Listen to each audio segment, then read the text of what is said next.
Muy bien, continuamos con nuestro curso de módulos y librerías de Python y en esta ocasión lo que haremos será seguir profundizando en las funciones del módulo mat. Particularmente lo que veremos en este video son algunas funciones avanzadas, ¿ok? Entonces pongamos aquí una especie de título, funciones avanzadas de Python, ¿ok? Vamos a acercar esto un poquito más, ahí sí. Bien, vamos entonces a ver algunas funciones avanzadas de Python. Bueno, ya hemos visto entonces en los videos anteriores, ¿verdad? Algunas funciones del módulo mat, como lo son, por ejemplo, las funciones de conteo, la función de permutación, de factorial, algunas funciones aritméticas como el valor absoluto, ¿verdad? Como el mínimo común múltiplo. Y lo que vamos a hacer ahora es ver algunas funciones un poquito más interesantes y avanzadas del módulo mat, ¿verdad? Como lo son la función potencia, la función raíz, la función logaritmo, ¿verdad? Ese tipo de funciones, ¿ok? Entonces, vamos a ver la primera función. La primera función que vamos a ver es la función raíz cuadrada, que se trae de la siguiente manera. Ponemos mat.sqrt y aquí ponen el número real x. Voy a llevarlo atrás, ahí sí. Perfecto. Ahí sí. Entonces, la función mat.sqrt lo que va a calcular es la raíz cuadrada del número x que ustedes le pasen. ¿Ok? Entonces vamos a poner aquí, calcula la raíz cuadrada, cuadrada de x. ¿Ok? La función mat.sqrt entonces les va a servir para calcular la raíz cuadrada de un número real x. ¿Sí? De una manera muy sencilla. Entonces vamos a hacer aquí un pequeño ejemplito. Vamos a importar primero, ¿verdad? La librería mat, import mat, ahí sí. Y ahora vamos a poner mat.sqrt. Y, por ejemplo, yo quiero calcular la raíz de 25. Entonces, hacemos correr esto y, bueno, nosotros sabemos que la raíz de 25 es 5, ¿verdad? Entonces, ahí está, ¿verdad? La raíz de 25 sería 5. Ya, vamos a poner ahora, por ejemplo, la raíz de 81. A ver, ¿cuánto será la raíz de 81? 9. ¿Y qué pasa si yo pongo una raíz que no es exacta? Por ejemplo, la raíz de 75. Bueno, aquí está, ¿verdad? Nos entrega una aproximación con varios decimales, ¿ok? Entonces, simplemente cuando ustedes quieran calcular la raíz cuadrada, pueden importar el módulo mat y poner mat.sqrt y eso les va a calcular inmediatamente la raíz de lo que ustedes quieran hacer, ¿verdad? Por ejemplo, podríamos utilizarlo para resolver una ecuación cuadrática, ¿no? Podríamos establecer los coeficientes de una función cuadrática, ¿verdad? No sé, A que sea 1, B que sea 5, C que sea 6 y calculamos las soluciones de la ecuación cuadrática. Bueno, ¿cómo son? Bueno, sería menos B menos 1 por B más la raíz cuadrada, entonces ponemos mat.sqrt ¿de quién? De B cuadrado menos 4 por A por C y todo esto partido en 2A. Y todo esto partido en 2 por A. Ahí tendríamos una solución y la otra solución, ¿verdad? Va con el menos. Aquí ponemos menos y listo. Fíjense cómo ahora estamos utilizando aquí la función mat.sqrt para calcular la raíz cuadrada, ¿verdad? Entonces ahora podemos mostrar las soluciones. Mostramos x1 y mostramos x2. ¿Ya? Entonces hacemos correr esto y acá está. Fíjate, una solución es menos 2 y la otra solución es menos 3. ¿Sí? O sea, así de simple. ¿Se fijan? Es muy sencillo de usar. Bien. Vamos a cerrar esto. El import mat lo voy a poner acá arribita. Ahí sí. Y bueno, esa sería la primera función que estamos viendo. La función raíz cuadrada. Sí, ya sabemos más o menos cómo funciona. Ahora, vamos a ver ahora otra función que nos permita calcular potencias. Ya, si bien nosotros sabemos que podemos calcular potencias utilizando el doble asterisco, también el módulo mat nos provee de una función que nos permite calcular una potencia cualquiera. ¿Sí? Esa es la función mat.pow, donde ustedes aquí lo que van a hacer es poner la base y después ponen el exponente. ¿Sí? Entonces vamos a poner acá esta función calcula, calcula el valor de a elevado a b. ¿Sí? O sea, la función mat.pow les va a servir para calcular potencias, ¿ok? Exactamente de la misma manera que si ustedes lo hacen utilizando el doble asterisco, ¿ya? Yo creo que sería de repente más cómodo usar doble asterisco, ¿no? Pero igual, si en algún momento se requiere, a lo mejor para que sea más legible, para que se vea un poquito más ordenadito, quizás pueden utilizar la función mat.pow, que también esto le entrega como un grado de elegancia al código, ¿verdad? Entonces vamos a calcular, por ejemplo, aquí mat.pow y vamos a calcular cuánto es 3 elevado a 4. Entonces hacemos correr esto y acá me dice que 3 elevado a 4 son 81. ¿Se fijan? O sea, algo muy, muy, muy sencillo. Perfecto. Entonces, fíjense, con la función mat.pow ustedes calculan potencias y la función sqrt les permite calcular específicamente la raíz cuadrada. ¿Ya? ¿Qué otra función tenemos? Otra función muy interesante es la función mat.exp. Mat.exp. X. Bien, ¿qué es lo que hace, eh, qué es lo que hace esta función específicamente? Vamos a poner aquí, calcula el valor de e elevado a x, ¿ok? Recuerden que e es un numerito especial que vale aproximadamente 2.7182, ¿verdad? Y que es un numerito que se usa bastante en cálculo, ¿verdad? Y también en algunas otras áreas de la economía, como en ingeniería económica, ¿te fijas? Ese tipo de cosas, ¿ok? Es un numerito bastante especial y bueno, es un numerito que podríamos utilizar en una potencia. Si yo quiero calcular e elevado a x, bueno, en ese caso usamos exp. ¿Se fijan? Eso nos va a permitir calcular e elevado a lo que nosotros le pasemos, ¿sí? Entonces, por ejemplo, vamos a calcular cuánto será e elevado a uno. Bueno, e elevado a uno es el mismo, ¿no? Debería ser 2.7182 y un montón de cosas más. No, acá está. ¿Se fijan? O sea, esto es e elevado a uno. Si ustedes aquí ponen exp 2, van a calcular e al elevado a 2, ¿no? E cuadrado, que es 7.38 aprox. ¿Se fijan? Entonces, esta función es como una especie, un caso particular de la potencia, solamente que en este caso la base va a ser el número e. Esa es como la situación particular, ¿ok? Nada más que eso, ¿sí? Podrían calcular este valor utilizando la función mat.pow sin ningún problema. Aquí la base tendrían que poner e, ¿ya? Solamente que esto tiene una función aparte porque se usa bastante, ¿ya? Ahora, una pregunta interesante que sale desde aquí, a ver, ¿y cómo nosotros podemos obtener el número e? Eso también es una cosa importante porque el módulo mat no solamente nos ofrece funciones, sino que también nos ofrece algunas constantes, como el número pi y el número e, ¿ya? Porque fíjense que aquí ocurre algo. Si ustedes, por ejemplo, intentan calcular o no sé, si ustedes intentan calcular e elevado a 2 y hacen correr esto, esto les va a dar error, porque ese e no es el número e que nosotros conocemos, ¿ok? Entonces, ¿cómo nosotros podemos invocar al número e? Bueno, el módulo mat nos ofrece el número e simplemente poniendo mat.e, ¿sí? Eso les va a entregar inmediatamente el número de Euler. Y si ustedes quieren el número pi, ponen mat.pi. ¿Se fijan? Estas dos funciones son más que nada, son variables, ¿ok? Que almacenan una aproximación del número d y una aproximación del número pi. ¿Se fijan? Entonces, simplemente lo pueden trabajar de esa manera. Si en algún momento necesitamos, por ejemplo, calcular el área de un círculo o algo de ese estilo, bueno, podemos utilizarlo de esta manera, ¿ok? Bien. Por último, la última función que vamos a ver es la función logaritmo. Ah, que eso también es algo bastante interesante. ¿Cómo se calcula el logaritmo? Bueno, la función mat nos ofrece la función logaritmo. Simplemente ustedes ponen mat.log, ¿ok? Y dentro de los paréntesis tienen que calcular primero el argumento y después ponen la base, ¿ok? Entonces aquí vamos a poner calcula el logaritmo de b en base a. ¿Sí? ¿Ok? O sea, aquí no se olviden, lo que ustedes primero ponen es su argumento y después ponen su base. No es al revés, no es que ustedes primero pongan base y después argumento. No, siempre es primero el argumento de su logaritmo y después ponen la base. ¿Ya? Entonces vamos a hacer un ejemplo. A ver, yo quiero calcular cuánto será el logaritmo en base 2 de 8. Aquí pongo 8, 2, ¿verdad? Aquí está el argumento es 8 y la base es 2. Entonces esto debería ser 3. A ver, hagamos correr esto. Ahí está.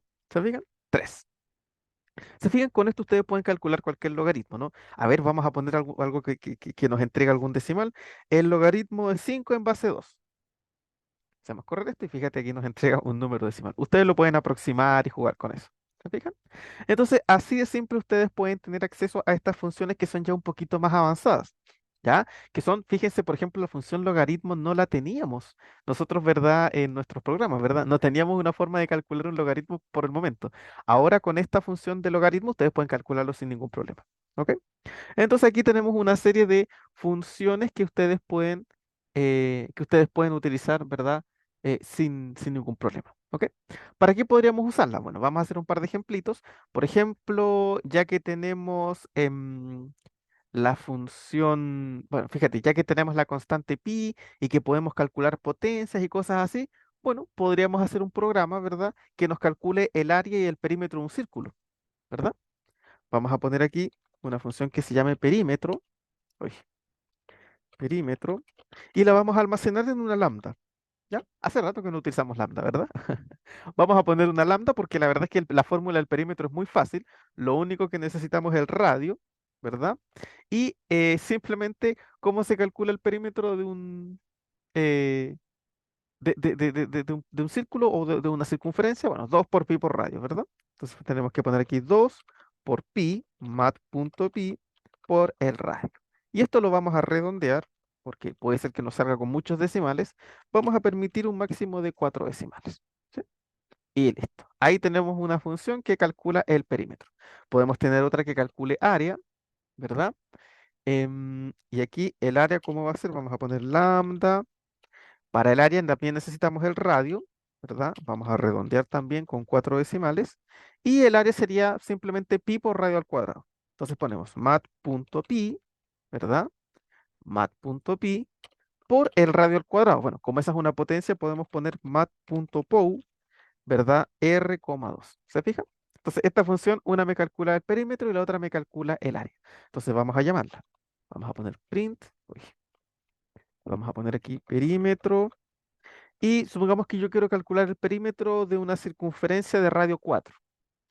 Entonces hacemos correr esto y fíjate, acá está el perímetro. ¿Se fija? Ya, quiero calcular el área, voy a poner aquí área de un círculo de radio 12. Entonces hago correr esto y aquí está el área. ¿Se fijan? O sea, una manera muy, muy, muy sencilla. Y aquí estamos utilizando algunas de las funciones y constantes que hemos visto acá. ¿Se fijan? ¿Qué otro tipo de modelo podríamos hacer? Bueno, ya que tenemos aquí algunas potencias y tenemos aquí algunos modelos logarítmicos, podemos hacer un ejercicio más interesante. Pensemos que tenemos un cultivo de bacterias. Este va a ser el típico ejemplo que uno trabaja con funciones exponenciales, ¿no? El famoso cultivo de bacterias. Supongamos que nosotros tenemos una población de bacterias, ¿ok? Supongamos que nosotros partimos con K bacterias, ¿ya? No sé. Supongamos que partimos con una, para dar un ejemplo. Y supongamos que cada minuto que pasa, esa bacteria se divide en dos, ¿verdad? Por el proceso de división celular. Sabemos que, ¿verdad? Los organismos, ¿verdad? Se pueden ir como dividiendo. Entonces pensemos que una bacteria se va dividiendo. Entonces, una bacteria, imagínate, en el tiempo cero partimos con una bacteria. Al pasar un minuto, esa bacteria se transforma en dos. Al pasar 2 minutos, esas dos se van a volver a dividir. Entonces vamos a tener cuatro. ¿Verdad? Porque la primera se dividió en dos y la segunda se dividió en dos. Al pasar 3 minutos, cada una de estas cuatro se va a dividir en dos, entonces vamos a tener en total 8. Al pasar cuatro, cada una de las 8 se va a dividir en dos, entonces vamos a tener 16. Y así vamos a empezar a tener un montón de bacterias. La pregunta es, ¿cuántas bacterias vamos a tener, digamos, al cabo de n minutos? ¿Cuántas bacterias tendríamos? Si partí con una, y bueno, cada minuto esto se va duplicando, fíjate, partí con una, en el tiempo cero teníamos una, en el tiempo una eso se multiplicó por dos, en el tiempo 2 el resultado aquí se volvió a multiplicar por dos, en el tiempo 3 la cantidad que teníamos se volvió a multiplicar por dos. Entonces se fijan que si partimos con una bacteria, entonces al cabo de n minutos vamos a tener 2 elevado a n bacterias. ¿Se fijan? Que es como un modelo exponencial. Ahora, ¿qué pasa si en vez de que yo haya iniciado con una bacteria, inicié con K? Bueno, va a ser exactamente lo mismo, solamente que ahora va a ser K por 2 a la N, ¿verdad? O sea, si yo hubiese partido con 3 bacterias, al cabo de un minuto iba a tener el doble, iba a tener 6. Al cabo de 2 minutos iba a tener el doble, iba a tener 12. Y esto corresponde al modelo 3 por 2 a la N, ¿verdad? Porque en el tiempo cero, aquí me va a dar 2 a la cero, que es una por 3, 3. En el tiempo 1, aquí me va a quedar 2 a la 1, que es 2, y por 3, 6. Acá está el 6. En el tiempo 2, 2 elevado a 2 es 4, y 4 por 3, 12. ¿Se fijan? Entonces, el modelo exponencial, podríamos pensar, ¿verdad? Que modela la cantidad de bacterias que hay de un cultivo de K en el tiempo n es K por 2 a la n, donde K es la cantidad de bacterias iniciales y n es el tiempo que ha transcurrido. Entonces podríamos aquí hacer un modelo, ¿verdad? Que nos permita calcular la cantidad de bacterias que vamos a tener al pasar una determinada cantidad de minutos. Entonces vamos a modelar esto. Aquí vamos a poner K, que esta va a ser la población inicial. ¿Ya? Supongamos que partimos con una bacteria. ¿Ya? Y vamos a poner aquí la cantidad, que es simplemente K por 2 elevado a N. Entonces aquí voy a poner mat.pow 2,n. Y n es la cantidad de minutos. Entonces supongamos que han pasado 4 minutos. ¿Te fijas? ¿Qué es lo que estamos haciendo aquí? Aquí esto lo voy a mostrar. Voy a mostrar cantidad. ¿Qué es lo que estamos haciendo aquí? Fíjate, partimos, tenemos un cultivo que parte con una bacteria y queremos saber cuántas bacterias van a haber al cabo de 4 minutos. Entonces, hacemos correr esto y ¿cuántas bacterias van a haber? Fíjate, van a haber 16 bacterias. ¿Qué pasa si nosotros, por ejemplo, partimos con 5 bacterias y queremos saber cuántas bacterias van a haber al cabo de 7 minutos? Ah, mira, aquí dice que al cabo de 7 minutos van a haber 640. ¿Se fijan? Ustedes pueden jugar así como para intentar hacer una especie de modelo exponencial. Ahora, ¿qué pasa si nosotros queremos hacer el proceso inverso? ¿Qué pasa, por ejemplo? Porque fíjate que nuestro modelo funciona de la siguiente manera. Para saber la cantidad de bacterias que hay en el tiempo n, nosotros lo que estamos haciendo es multiplicar la cantidad de bacterias iniciales por 2 a la n, ¿verdad? Pero ¿qué pasa si yo ahora quiero hacer otro procedimiento? Imagínense que yo quiero saber al cabo de cuántos minutos voy a tener una determinada cantidad de bacterias. Ah, entonces ahora yo ya no quiero calcular la cantidad, quiero calcular n. Entonces, ¿qué tendría que hacer aquí? Tendría que despejar la n. A ver, ¿cómo lo despejamos? Bueno, aquí fíjate que SK va a pasar dividiendo. Entonces, la cantidad, ¿verdad?, de bacterias va a ser dividida por K. Y aquí para despejar n tenemos que aplicar el logaritmo. Entonces, vamos a aplicar logaritmo, ¿verdad? Y al aplicar logaritmo a ambos lados, ¿cómo nos queda? Al lado izquierdo nos queda logaritmo de C sobre n igual a, aquí nos va a quedar el logaritmo de 2 elevado a n, pero por propiedad la n va a pasar multiplicando atrás. Y después el logaritmo de 2 va a pasar dividiendo. Entonces, el tiempo que tiene que transcurrir para tener C bacterias de una población inicial de K se calcula como el logaritmo de C sobre n y todo esto dividido en el logaritmo de 2. ¿Se fijan? Esta es la formulita que tenemos para calcular el tiempo. ¿Ya? Esa es la formulita que tenemos para calcular el tiempo. Entonces, vamos aquí a hacer este modelo. ¿Ya? Permítanme, voy a borrar esto. Voy a borrar esto. Y aquí voy a borrar. Y ahora el programa que vamos a hacer es al revés. Nosotros queremos saber el tiempo que nos va a demorar en tener un cultivo con K bacterias. No sé, pongamos que partimos con 3. Y yo quiero saber al cabo de cuántos minutos vamos a tener esas 3 bacterias se van a transformar en 100 bacterias. Entonces, aquí ponemos aquí nuestra función, va a ser tiempo igual a quién. Fíjate, aquí es el logaritmo, entonces pongo mat.log, ¿verdad? La base la podemos dejar en 10, ¿verdad? ¿De quién? De cantidad sobre C sobre C sobre K. Aquí era C sobre K, ¿no? Puse N, era C sobre K. Ahí sí, ¿verdad? Aquí ¿qué tenemos que poner? Cantidad sobre K. Vamos a dejarle una base 10. Y todo eso lo tengo que dividir, mat.log, aquí 2,10. ¿Te fijas? Y esto nos va a calcular inmediatamente cuánto tiempo tiene que pasar para que mi cultivo de 3 bacterias se convierta en un cultivo de 100 bacterias. Entonces, vamos a ver aquí tiempo. Esto lo podemos redondear, ¿verdad? Para que no nos quede tan feito. Vamos a dejarle solamente 4 decimales. Hacemos correr y a ver, veamos cuántos minutos deberían pasar más o menos. Fíjate, deberían pasar aproximadamente 5 minutos. ¿Sí? Más o menos en un poquito más de 5 minutos, nuestro cultivo de 3 bacterias iniciales se va a transformar en un cultivo más o menos de 100 bacterias. ¿Se fijan? O sea, ahora lo que estamos calculando ya no es la cantidad, estamos calculando el tiempo que se va a demorar el cultivo de K bacterias transformarse en uno de 100 bacterias. ¿Se fijan? Esa es la idea. Ya, a ver, ahora yo tengo, no sé, pues supongamos que parto con un cultivo de 5 bacterias. Yo quiero saber cuánto tiempo se va a demorar esas 5 bacterias en transformarse en 20 bacterias más o menos. Hacemos correr y mira, me dice que en 2 minutos mi cultivo de 5 bacterias se va a transformar en un cultivo de 20 bacterias. Claro, porque Al pasar un minuto, la cantidad de bacterias se multiplica por 2, 5 por 2, 10. Y al pasar 2 minutos se vuelve a multiplicar por 2, 10 por 2, 20. Ahí está, se fijan justo 2 minutos. ¿Sí? Entonces aquí está, esa sería la formulita, ¿no? Como para ocupar un poco el logaritmo. ¿Sí? En un pequeño ejemplito muy sencillo de un modelo de crecimiento de bacterias. El típico modelo exponencial que uno hace cuando estudia este tema, ¿verdad? Muy bien, bueno, con eso entonces vamos finalizando este video. Cualquier duda, pregunta o consulta que ustedes tengan me la pueden dejar en los comentarios y nos veríamos ya en el próximo video. Que estén todos ustedes muy bien.